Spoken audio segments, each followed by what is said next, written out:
What is going on, BK's Bullets? My name is Jim, aka Viper Magic. You may know me from my own YouTube channel where I talk all about gaming. But today, we are not talking about gaming. We are talking about comics. And I decided I was going to start a new series on Brent's channel where I talk to you guys about trade paperbacks that he has recommended to me. It may sound convoluted, but hear me out. Comics are a dying industry. I think we all know that. And it's unfortunate because I grew up on comics, and while a lot of my friends still read comics, it's definitely a dwindling number. So to do my part to keep the industry going, I'm going to review trade paperbacks for you guys that Brent recommends. Now, the reason I selected on trade paperbacks is because it's a contained story. It's very hard for the layman to dive into comics. It's a very complex, convoluted system in which issues span across multiple comics. Like Batman has Detective Comics, but then Batman also has, I think it's just called Batman. And sometimes stories interweave between the two. And if you're like me and you have no idea what's going on, you're probably going to miss out on stuff. Hence the trade paperback, where everything you need to know is contained within these very bind sheets. There's nothing you have to worry about. It tells a complete story from beginning to end, and I love that. So without further ado, I'm going to dive right in, and I'm going to talk to you guys about my thoughts on Batman City of Crime. Now, I don't know where any of this takes place in the Batman universe in terms of timeline or anything like that. I'm reviewing this solely from the sense of a sheer story. Is it something that you would like? Now, from me, the guy who loved the Batman vs. Superman, I love dark, gritty, all hope is lost Batman. To me, that is the most realistic portrayal of the character. Now, we can argue about whether that is a true portrayal or not, but this comic does an amazing job of painting such a bleak world that we live in. And Gotham is a dying, dead, diseased city, and Batman is just doing what he can to scrape by. And actually, the very first few pages of this, I don't know what issue it is, but when you read through it, it's actually called In the Dark, a story from the City of Crime by David Lapham. This entire first segment of the story is almost entirely these like little boxes that aren't text boxes or just like narrated boxes. And it's so cool because it just shows person after person after person and how bad the city is. And it always starts with in the dark, you know. In the dark, a bloated tongue licks from beneath rotted and crooked teeth. In the dark, a man falls. In the dark, a lock shatters. And it paints this story of just how screwed up this city is. And I think that's such a great portrayal of Gotham. So that really kind of set the tone for me that this comic book was going to be really bleak. And actually, after I finished reading it, I went online and I started looking up reviews and thoughts and comments on it and trying to understand the story because it is very confusing. And I was very surprised that not a lot of people were talking about this. I had a really hard time finding any YouTube videos on it at all. I had a very hard time finding any good, legit reviews on it other than a handful of people who reviewed this trade paperback on Amazon and dabblings of some of the individual comics. This is widely overlooked. Now, I don't know, as I continue to do this series for Brent, I don't know if this is a common theme or not. There wasn't really a lot on this. So for me trying to like get the Cliffs Notes version or the cheat sheets on what happened here, it didn't really exist. But that also unfortunately meant that there weren't a lot of people talking about their thoughts on it. So I don't really know if this is widely viewed as a great piece of work or a piece of junk. I couldn't tell you.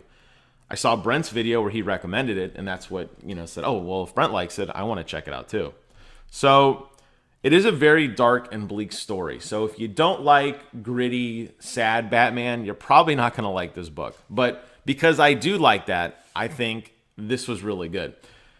The story in of itself is very confusing. And I'll be honest with you, I read the entire thing cover to cover once, and then I handpicked pages as I read a second time to try to understand what happened.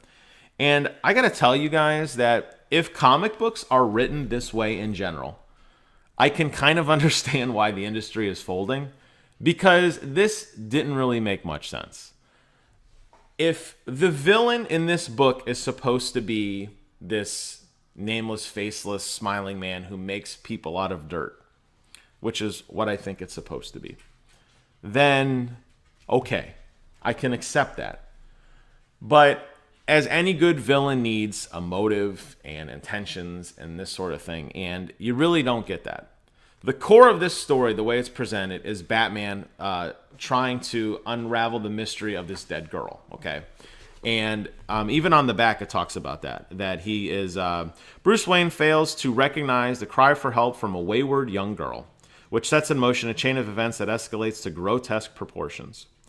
Okay, so the girl plays such a minor part in this, and I think what's confusing to me, I'm not really sure what, again, in the grand scheme of Batman, I'm not sure what Batman's motives were. But he really gets obsessed with this girl. And I think it's cool because you get to see the obsessed Batman that, like, he doesn't have all the answers. He's not like James Bond, Mr. Suave. He's got all the right answers, the one-liners. He doesn't know what's going on. And it isn't until the very end that he kind of starts to piece things together. And through a series of jump cuts or, changing perspectives, does he set this grand trap into motion to kind of end this threat that's in the city. And then at the very end, almost as an aside, it's like he goes back to the beginning. He's like, oh, yeah, I know what happened to your daughter. And it's like, well, okay. So it starts off like, hey, we're going to investigate this daughter. And then it's like, whoa, now we got crazy Mr. Freeze. We got crazy Penguin. We got this nameless, faceless people. People are going insane and being replaced with people by dirt. And then at the end, we solve the mystery of the girl. So as the story goes, as somebody who just understands stories and, plays a lot of games and reads a lot of books and watches a lot of movies, this doesn't do a very good job of portraying, the traditional, you think of like the traditional 5 acts where you have like a conflict and then a resolution and then, that kind of thing. It kind of jumps all over the place. And there's a lot of twisting perspectives. And as a result, it gets very hard to understand. I'm not really sure what Mr. Freeze's motivation was, why he was so crazy, but he's nuts in this, and I love that. Crazy, demented people fighting Batman, who's a guy dressed like a bat running around the city, who, in my opinion, is a little crazy and demented. Freaking awesome. Penguin is probably the most true to kind of like what I think in my mind of what the Penguin is. He seems to be, money first, very business-oriented. He seems to stay true to that. Then there's a villain in there who is like a little puppet, like a little mannequin guy with a machine gun, which at first I thought the man was controlling the dummy. But then later on, the man either dies or like gets written off. But then the dummy's running around and chasing Robin and Professor Gordon, Jim Gordon, the detective, through this hospital. And I'm like, wait, the dummy's alive? So I don't know if that's a supernatural thing or not. It didn't make much sense to me. And again, for super hardcore comic book fans, it may make perfect sense. And I'm not bashing the story for that. That's cool. There's a lot of stuff I don't understand, and I accept that. But for me trying to understand what this David Lapham and Ramon Box and Nathan Massengill were trying to tell me in the story, I'm not really sure. I'm not really sure what the ultimate resolution was. I do know what the ultimate resolution was, but I wonder why did it happen? Was this just one of those crazy what-if stories? What if people can be replaced by dirt people, and there's this entity called the Body, which is this giant villain force that just runs around and beats people up? I don't know. Am I supposed to take away that the city spewed this darkness and within the bowels of this dark Gotham and this bleak, hopeless Gotham that this entity kind of festered like a living entity and Batman had to put it back in its place? That I would accept, and that's what I'm going to choose to believe is what the story is about. Because that makes the most sense to me.